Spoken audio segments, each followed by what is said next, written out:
Hey everybody, I am Nikki Vachon. I'm a college access counselor with the Finance Authority in Maine. I use she, her pronouns. Just want to take a second to give a shout out to join our contact list at faymaine.com/join, or you can scan the QR code. We send out information to our professionals and our partners, things that are happening, what to know, what's happening, all that good stuff. So sign up to get on our contact list if you haven't, and follow our social medias because we're putting out some really good content. So I'm really excited today because I think this is going to be a learning opportunity for me. This was kind of a brainstorm idea with a couple of folks. I'm working with a lot of students right now that things kind of fell through this year with financial aid being delayed, and they're still waiting to hear if it's doable for them. People are coming to me with like, what's my backup plan if I can't afford the school I want to go to? And we're just thinking like, what are the options? How do we help support these students to move forward in their path? Or what are things that maybe we don't even know about? So I wanted to get my friends together to talk about the plans, like what can we do? What if we want to consider a different path? Like we have solid choices here in Maine. Like we've got some great options in Maine. So I want to talk about like considering a different path. How do we start last minute at another college? Does that change anything with financial aid if you have to wait a year to get to that school and become a transfer student? Also, there's a lot of great articulation agreements. There's a lot of pathways that have already been built for students who want to start at a different school and move to the school they wanted to go to. So I wanted to talk about that process. And also, what are support systems out there? Because as you guys know, it feels like a giant task to get students, from high school, or just even the whole startup process to get into college is a lot. So what are our support systems and what are other options? So I want to jump right in with Allison Sheehan, who's the Director of Admissions at Eastern Maine Community College. Thanks for joining me, Allison. I know you got some ideas here, so I'm gonna leave it up to you. Yeah, so I am part of the Maine community college system with Eastern Maine Community College. There's 7 of us all throughout the state of Maine. I wanted to put it's a little small to see, but just to kind of show on the website, there are programs that all of our colleges offer, and then there's some that each college might be different, just to show why, why would you go to EMCC over SMCC, things like that. Again, all the campuses are different, but it is something to think about when you're trying to pick even the right community college for yourself. Even though we're in the same system, we can be a little different. I wanted to point out the free college. I'm sure many of you have heard of what free college is, but I want to point out it is for any of the colleges. Sometimes we promote it for just our own, but I wanted to point out that you can take the scholarship and take it to any of those colleges. It really is, if you are a 2020 or 2020 grad, you are losing your free college scholarships soon. You need to enroll this summer at one of our colleges, but from here on out, if you are a recent high school grad, yeah, that's an option that you can use to pay for your education. Many students might even use it just for a semester. Maybe you want to do your college comp, college algebra, just those basic courses, and then you want to go to your planned pathway. Some complete their associates and get a better scholarship when you transfer to that planned pathway as well. So things to think about of how to start yourself on that right path. We do have programs out there that are still available. When I say that is with the free college, it has bumped us a little bit to where some of our competitive programs might be full, but we have some other options for you. If that program that you want isn't open, know that a lot of schools, not just community colleges, but other schools have those options, the kind of that pathway. We have career studies and liberal studies at EMCC, but other colleges will have options like that too, to get you rolling. Maybe you don't know exactly what you want to do. You're coming in, I don't know what I want to do. I want to explore. That's what we have certain programs for that as well. So don't be afraid to just apply, get yourself rolling with a community college if that's what you're thinking of. Again, we have different things. We're not just tech programs. There's some great technical programs like, welding, plumbing, automotive, but we also have great programs like business, digital graphic.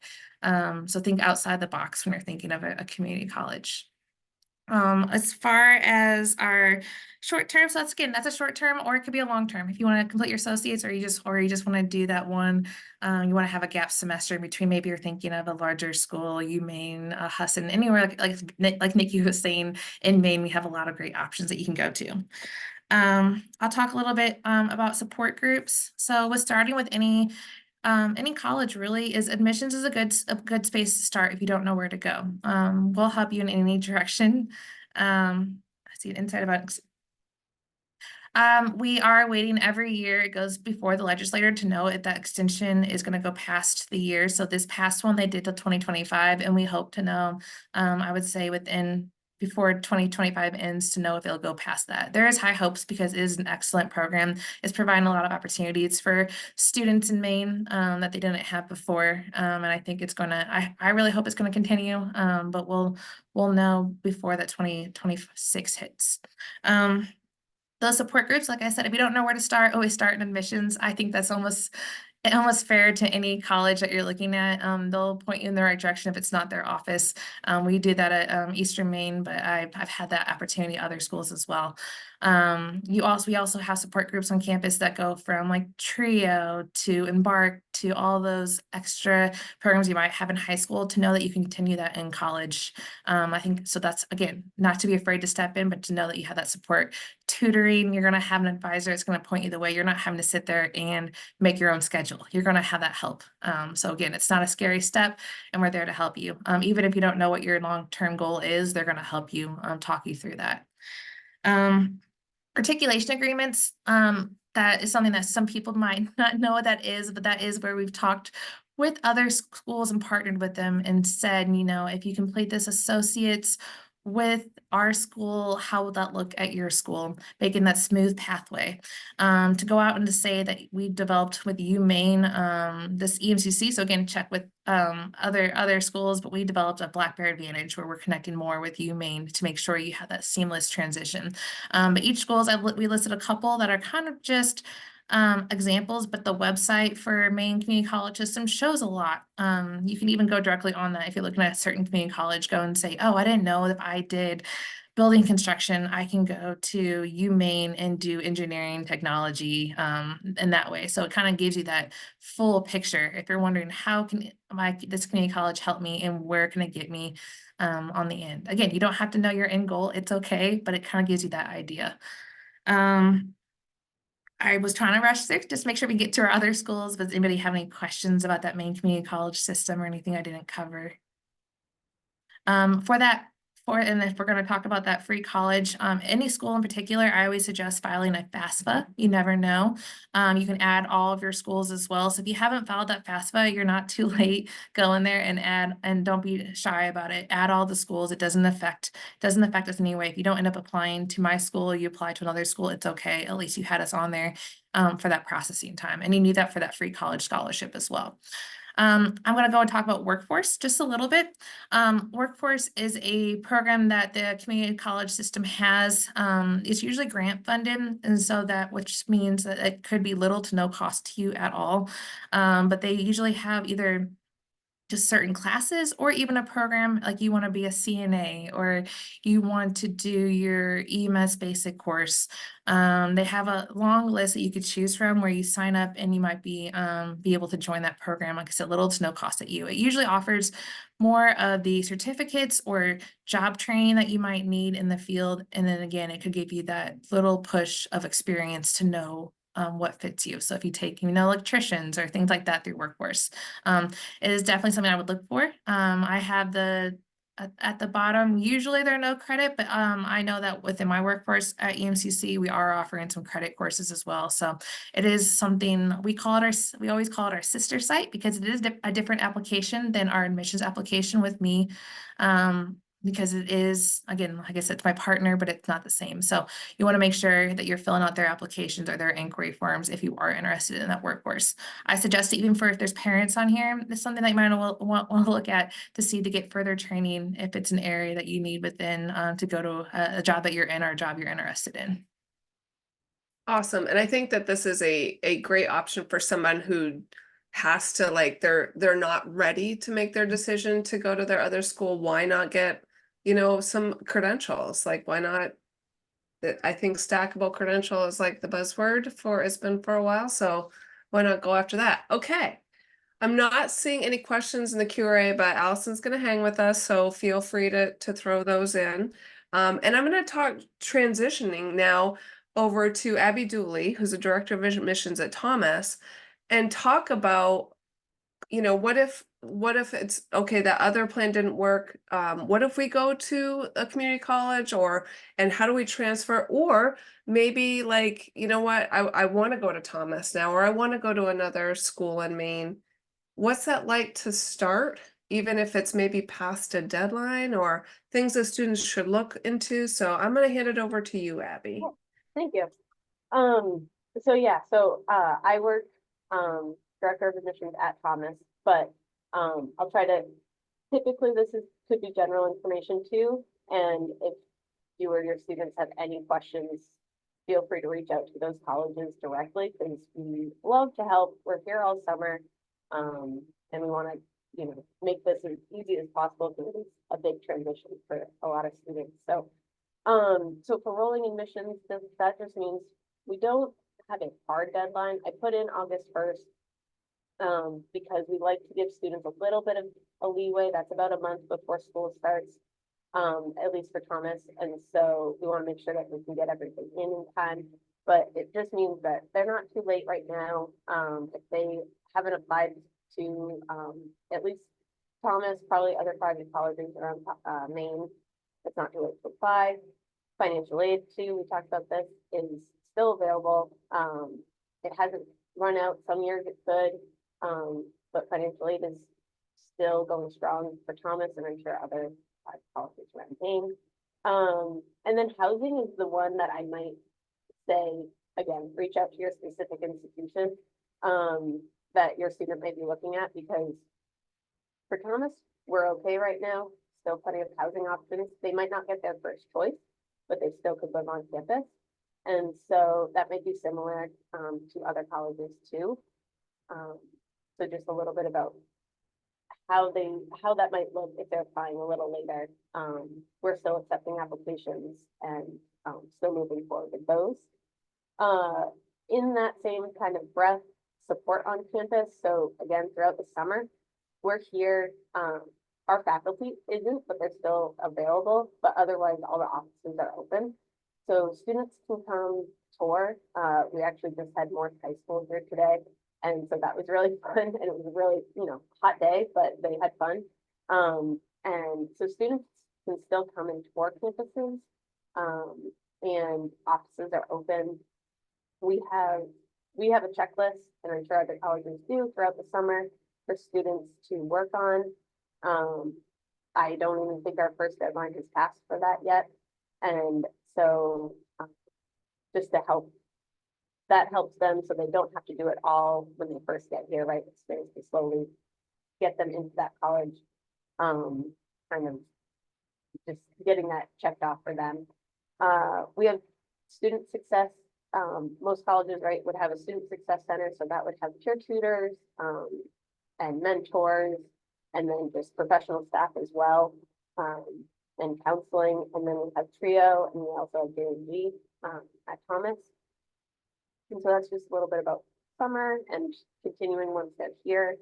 If you have students that are interested in transferring, either they're thinking about going to community college right now, or they have been and you're still in touch with those students, the transfer, we're very transfer credit friendly, so we don't have an articulation agreement like Allison had mentioned before. We don't have that with the community colleges, but we do still accept those transfer credits. I would just ask, my kind of insight to that is we've had a few students that will email us every semester, and they'll say, this is my schedule, does this work for Thomas, does this transfer in? And I love those students. They reach out every semester and they make sure that their credits are going to transfer in. Encourage your students to do that if they are planning to attend that four-year college after community college.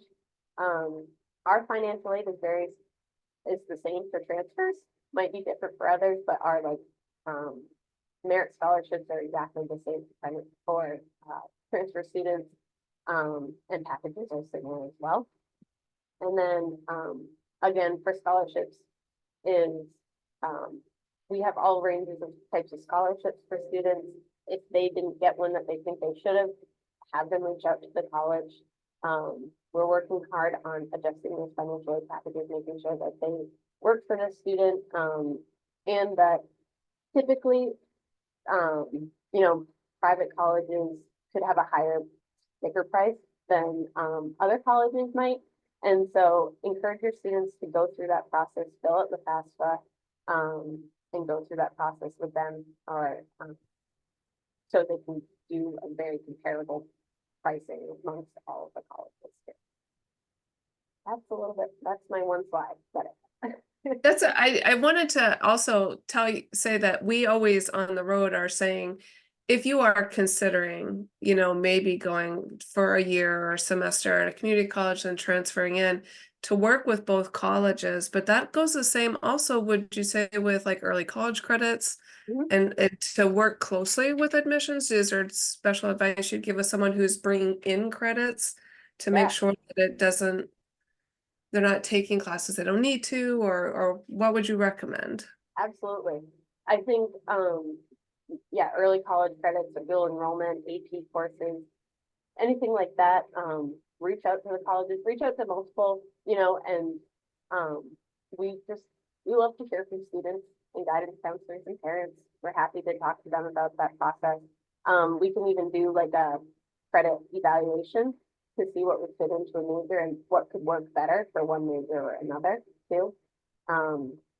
But yeah, we don't want students to waste their time taking 5 Englishes and they only needed one, you know. At the end of the day. Right, exactly. Yeah.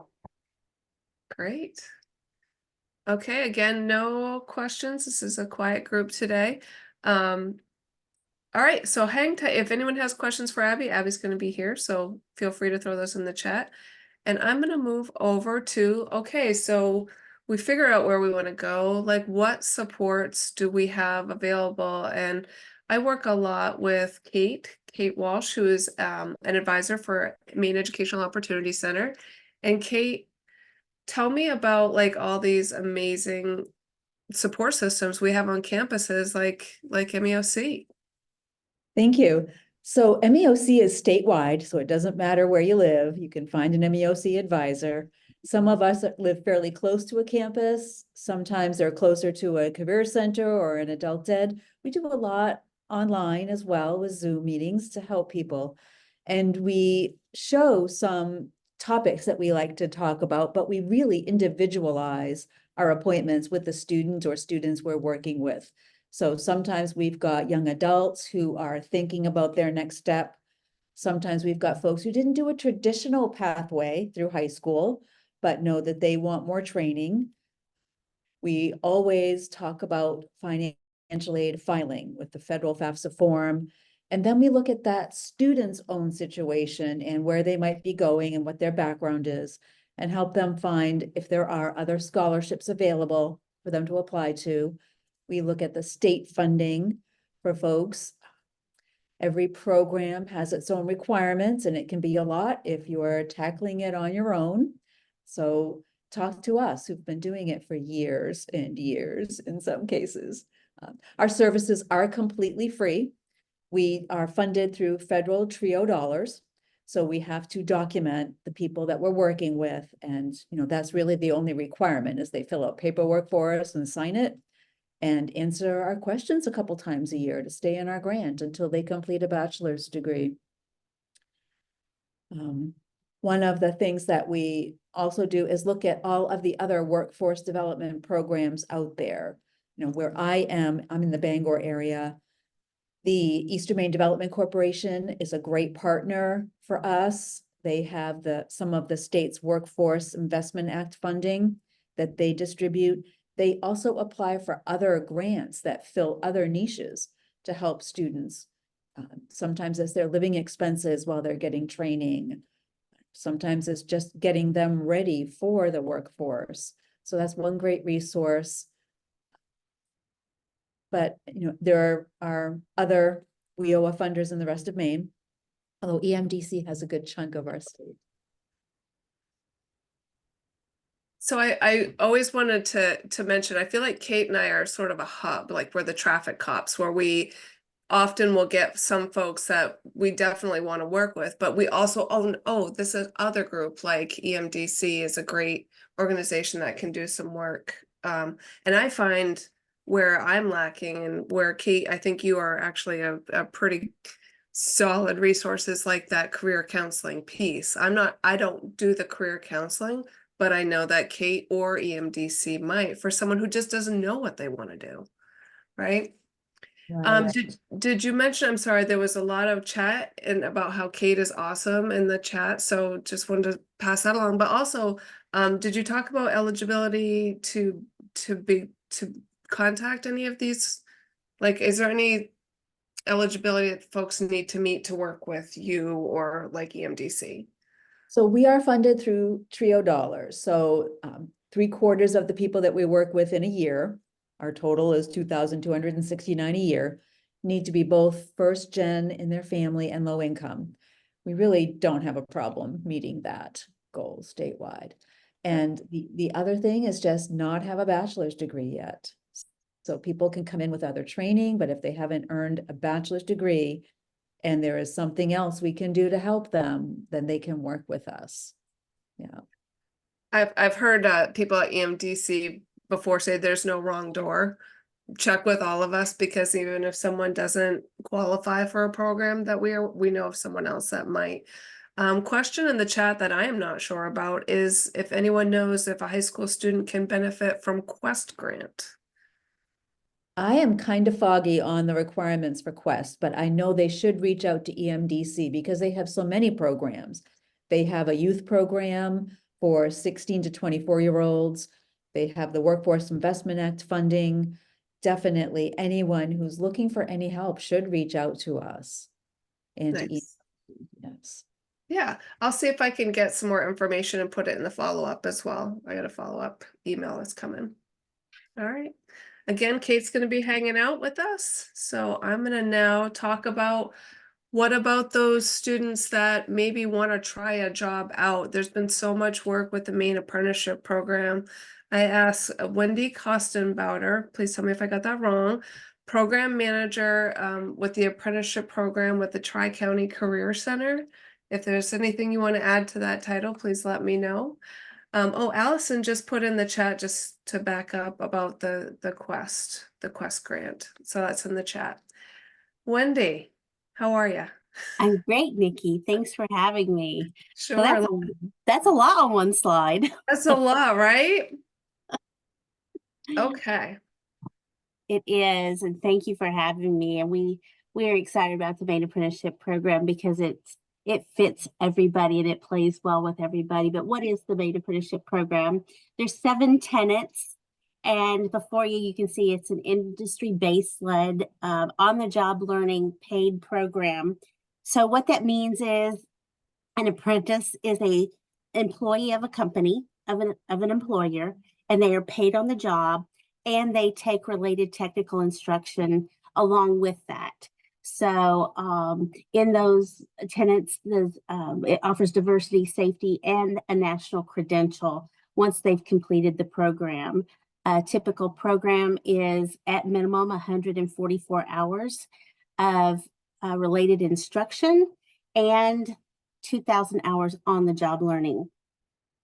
So why would you want to consider an apprenticeship? Well, because for the employer, it's improved recruiting, a more diverse workforce, safety, it's customized. It's a great way for employers to find people to work and train and customize their training and learning in their organization. And it's, as you can see, 90% of apprentices who complete their program are still working for their employer after 1 year. So that is statistics proven by the USDOL. And we find that to be true here in Maine as well. Some of the occupations that are apprenticeable, and that's a kind of a floating word that we like to use, apprenticeable, because not all occupations are apprenticeable, but these are some. And we find a lot in Maine are in construction, hospitality, healthcare is a big one as well. We are growing those opportunities in IT, and manufacturing is a big one as well. So anything that you might want to explore, we're welcome to have those conversations, and we look forward to them. This is an example of a current apprentice occupation that we just completed for several of the banks, a personal banker.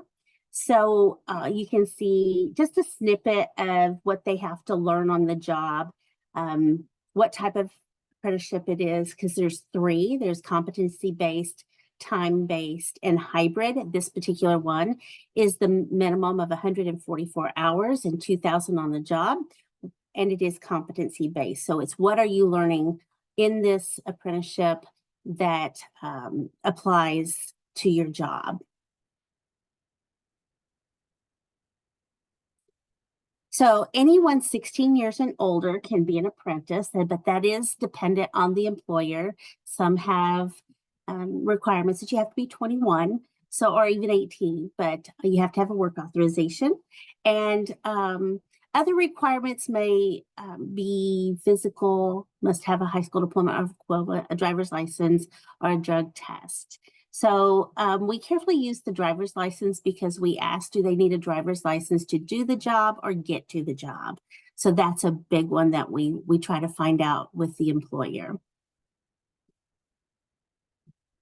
We also have a certified pre-apprenticeship program, and we're really excited about this because it seems to be a growing opportunity for our high school students especially. So it's a hands-on training that gives them a preview of what the job is going to be like. It can last up to 6 months in length. It does include all safety training. It is necessary to have that, and it can be paid or unpaid. So that is dependent upon the employer. So we have those conversations going into the apprenticeship and the certified pre-apprenticeship programs before an apprentice jumps in and says, well, am I going to get paid or not? So we try to find all that stuff out before they start those programs. So for an employer, on the employer side, it does work for them because when they become a sponsor of apprenticeship, there's a stipend of $1,500. An existing sponsor will receive $1,000 for a new occupation, and the apprentice will receive $500 to $2,500 depending on the occupation, and that is to offset any learning that they have to commit to. So the RTI, or the related technical instruction, that helps offset that cost. So when we're speaking of EMCC or Thomas College, anyone that works with us to provide that related instruction, either the employer will receive that or the person paying for the education piece of it. Other resources that we use, like Kate and others have said, we do work closely with our WEOA service providers such as ACAP, EMDC, and Workforce Solutions. We work with the Compact, our quality centers, veterans. So any of our students that become veterans, especially with the National Guard here in Maine, we do work with them as well. The CSSP, or the Competitive Skills Scholarship, their guidelines have just increased. So we always have the student or the apprentice to reach out to those folks to make sure that they could be a resource for them. Also the HOPE program and Go Maine.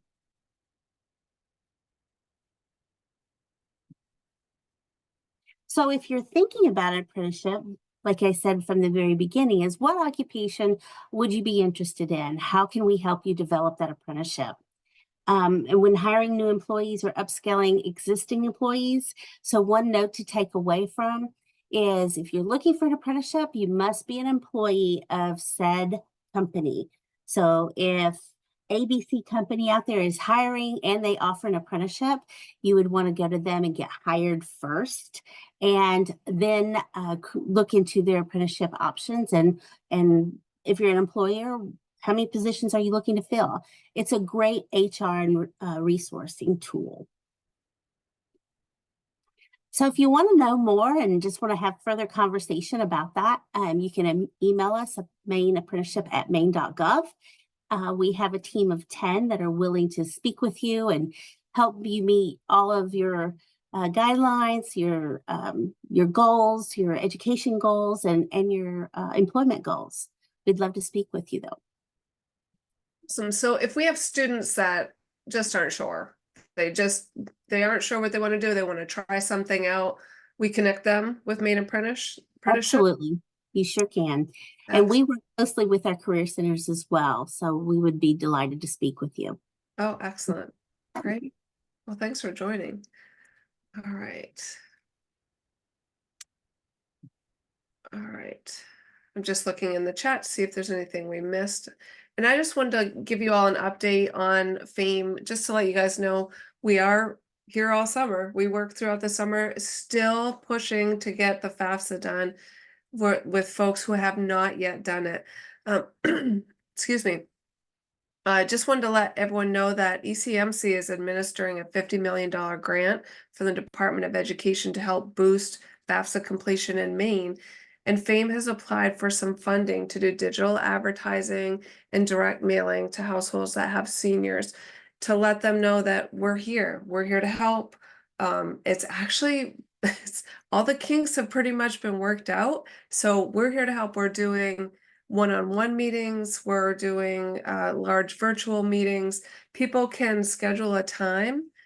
We have on our website, if you go to famemaine.com/contact, they can set a time to meet with one of us one-on-one to help with the FAFSA. Or if you want to go to our website and see, we have a lot of different publications like our transition to college checklist. We're here to really help in any way we can. If a student's struggling with whatever, chances are one of us knows somebody at one of those schools that can kind of help walk through the process. So just want to let everyone know that we're here. All right. I'm going to open up to questions because I feel like I gave everyone such a short amount of time to make sure we could cover that. I don't know if we did get to everything, if there's anything else anyone wants to add as well. And I have a question in the chat. Is there examples of how to include families in informational meetings or webinars regarding some of the topics that were discussed today? So we do our Wednesday webinars all year long. And some of the topics that we did touch on today are in our recorded webinars. So that's on our YouTube channel where this recording will go as well. But I'm not sure, have you all been part of any webinars that you'd like to comment on? Or if you're offering any training sessions?